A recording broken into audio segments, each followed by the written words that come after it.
West Crete is a wild and rugged place, full of steep gorges and deep caves. Olive groves full of old souls, and ancient sites full of history and mystery. Join us as we explore this fascinating landscape. It might be tempting to spend a whole trip to Crete at its beautiful beaches, but we were excited to see the mountains and so headed inland and up through tunnels and round hairpin bends. We spotted some very nice views and even saw vultures soaring across the ravines.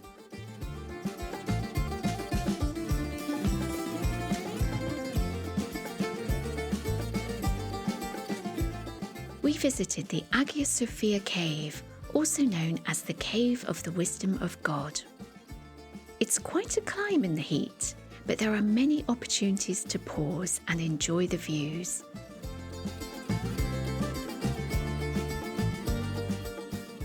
And do a bit of goat spotting.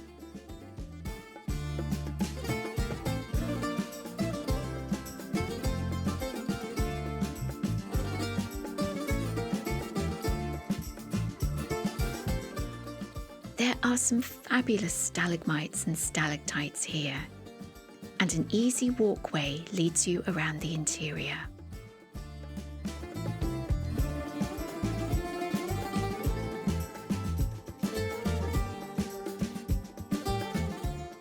Can you imagine having this as your place of work?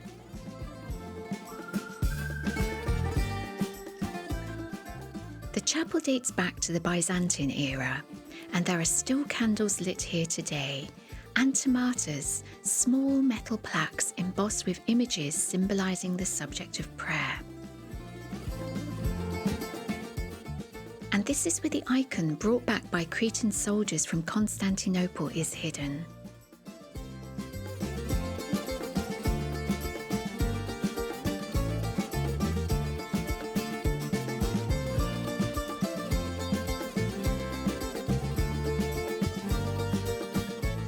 Chapels in caves seem very popular in Crete, and we spotted this one by the side of a busy road with a lovely view out across the sea.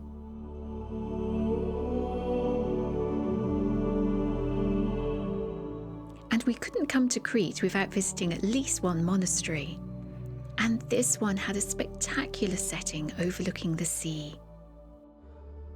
We spotted a delightful fountain dating from 1708 opposite the entrance. It would be easy to miss this modest gateway, but you really wouldn't want to do that because this place is so special. Gonia Monastery dates back to the 17th century, and along with leading spiritual lives of worship, the monks here are very involved in voluntary work, as well as teaching in schools. It's a peaceful scene today, and hard to imagine what it must have looked like in 1941, when the German army transferred its cadets' military school here. The courtyard leads through to where you'll find stunning views along the coast.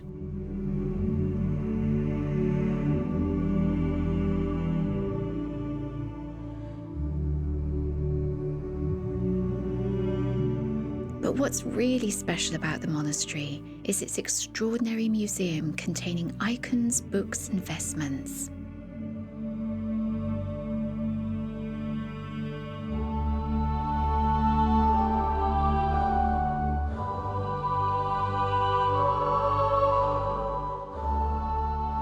Some of the paintings date back to the 15th century, and you'll find a fabulous Day of Judgment full of dark demons and a fire-breathing dragon.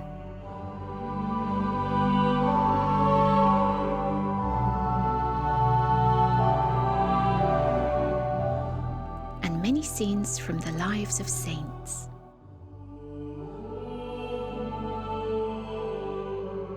There are some exquisite details, and the paintings are in remarkable condition and still gleam gold.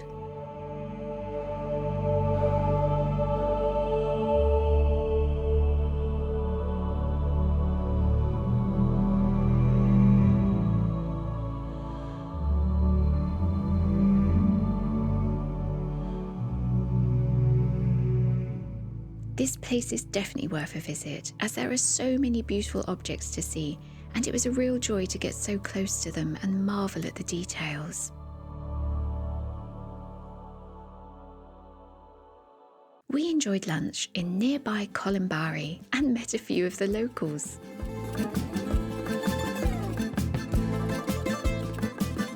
We also met this friendly local when we took a wrong turn one day.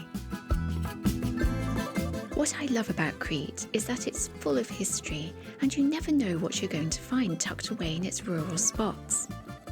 We saw signs to Tholos Tomb and made our way through an olive grove to take a look. I love finding off-the-beaten-track places like this, and you often get them all to yourself too. This burial chamber dates from the late Minoan period, 14th to 13th century BC.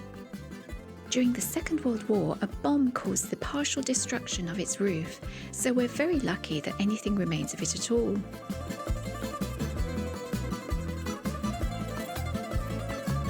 Heading inland towards the mountainous interior of Crete was very exciting, if a little nerve-wracking on the winding roads.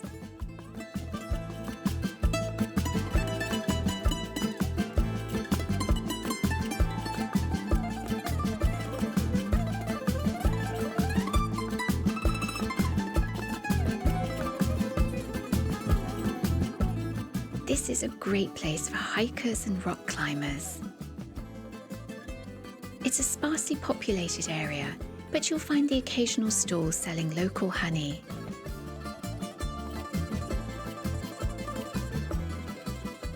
And there are plenty of sheep and goats, just to keep an eye on you. We reached the Samaria Gorge just before sunset. The path through the gorge was closed that day as the weather conditions were dangerous, but we could see where the famous footpath begins, and maybe we'll do it next time.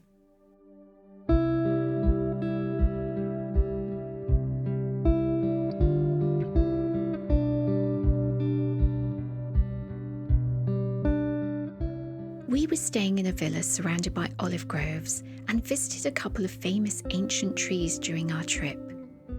It's wonderful that these trees are so venerated here and are quite a focal point for tourists, as you can buy not only olives but olive oil and beautiful pieces made from the wood too.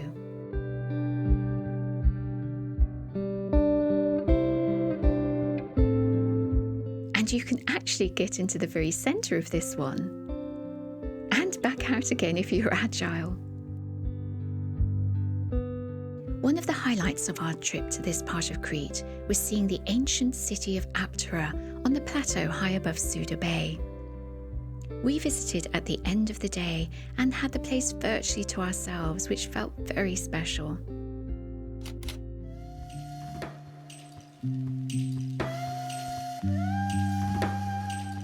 The city is thought to have been completed by the early Hellenistic period, and there are some beautiful and exciting things to explore.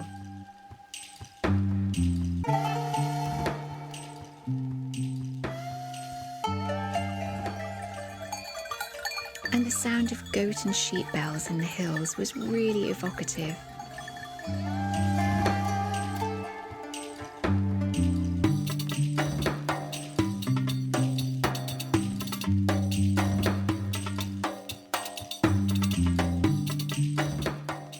But you do need to be careful when it comes to health and safety.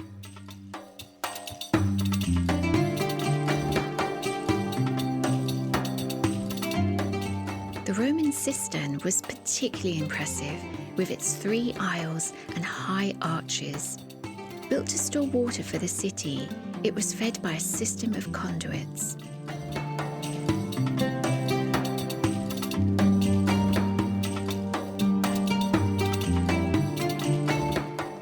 The real joy for us was seeing the ancient theatre. With its spectacular setting against the backdrop of the White Mountains and approached by a stone-paved street, this simply took my breath away. It It was built from local limestone in the first half of the 3rd century BC. And although there's a lot missing and much damage done over the centuries, you can still get a real sense of the excitement both the actors and audience would have felt there.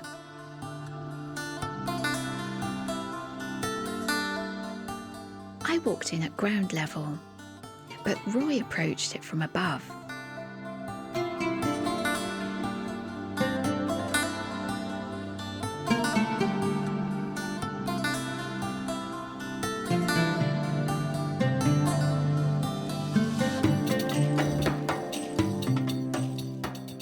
And we met in the middle. And this was our view. We were the last to leave and could easily have spent so much longer here. Thank you so much for joining us on our trip to Crete. Do look out for our other 2 films from this gorgeous island.